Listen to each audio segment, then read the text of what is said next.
All right, we're going to talk about punchline humor when we talk about humor in general.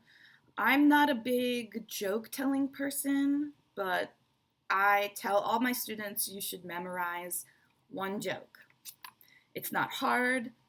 Yeah, it's easy to remember one joke. So, for example, my Korean language teacher, she told me one Korean language joke, and it goes like this.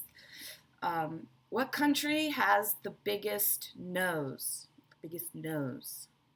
Mexico!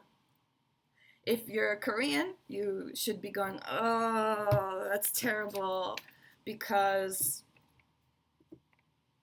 max is the maximum, like maximum, and ko means nose. If you're not Korean, you wouldn't know that, but Mexico, get it? Big nose. All right. So, before telling before telling the joke and after the punchline, the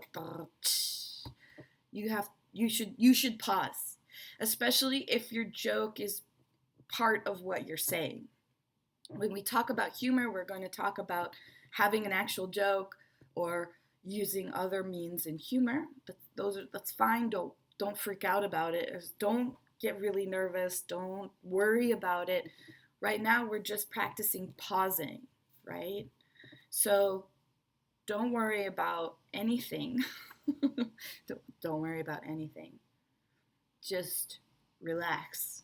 And if you use a joke, you can pause before you tell it and pause after the punchline. That's all you need to know for now. And so I hope that for now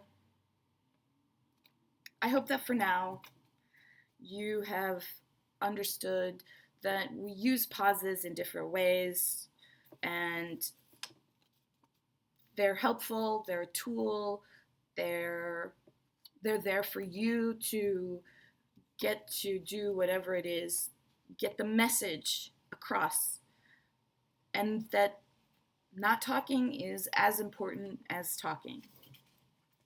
There's one more pause that I'd like to talk to you about, and that is the long pause. When you pause, when you decide in your presentation to use a long pause, the long pause should be longer than you think is good. What do I mean? I mean when you're on stage and you're nervous and you're embarrassed because it says long pause and you're like, I really want to move on to my next point. Count in your mind and then don't start. Give yourself one extra moment and then start, because time on a stage seems much longer than it really is. To the audience, it seems very short, and to you, it seems very long. All right, so longer than you're comfortable with. All right, so those are different kinds of pauses. One of the pauses that they mentioned in the article that I was reading is a long pause at the beginning of your presentation. Now, I don't think you should do this every time you give a presentation. I just think sometimes you should strategically decide to use an extra long pause at the beginning of the presentation before you start talking. So imagine a room. There have been lots of presenters before you. You're one of the last presenters. You are introduced, you get on a stage, and you're so nervous and your heart is, don't start talking. Count to 20. I know it seems like a lot, right? But in your mind, you're going 1, 2, 3, 4, 5, 5. Count to 20. Breathe. Don't forget to breathe. People will take note. They'll be like, oh, okay.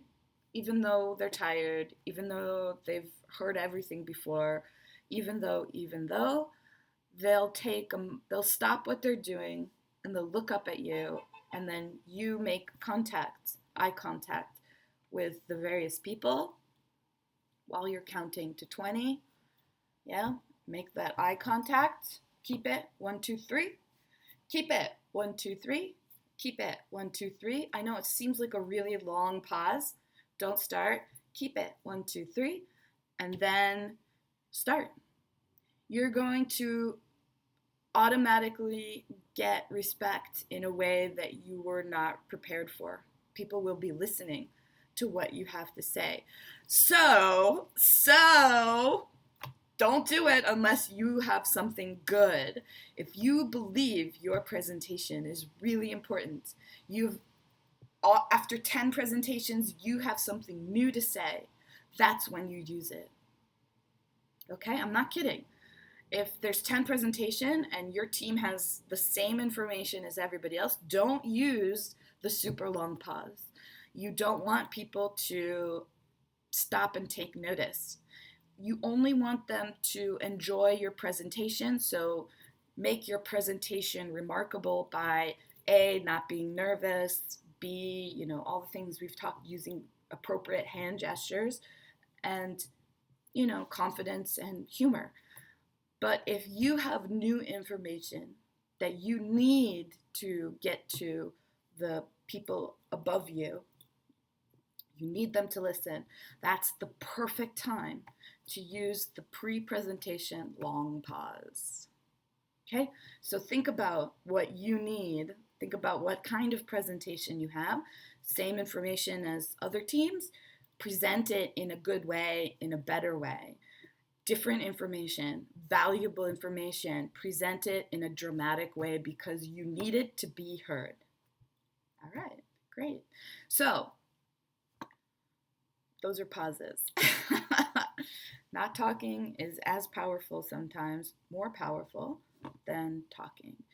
To practice this kind of all these different pauses, you have a choice. You can do one of two things. One,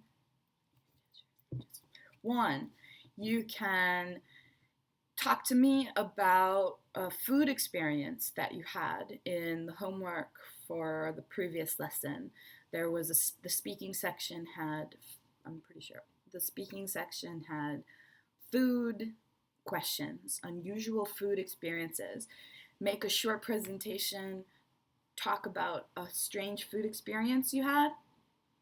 Try to use the pauses in a proper places so that, like hand gestures, you're showing me that you're practicing your pauses to make it seem natural. I know that's strange to say because we're practicing to get it to be easy. That's why we practice. All right, so that's one choice. The second choice is you don't want to do that. You don't have a food experience, you don't know what to talk about. Just do the pronunciation. Any of them. Just pick one paragraph, tell me which paragraph it is, and then read it, but read it so that you're pausing short and pausing long for periods and commas. That's fine. I want to hear it. I'm your teacher. I'm here for you. Make a video. That's embarrassing enough, I think. Make a video, post the link. I will check it, and if I need to tell you your pauses are too short, too long, I'll leave a comment. Fair? That seems fair to me. All right. So next time we're going to talk about filler words. Bye guys.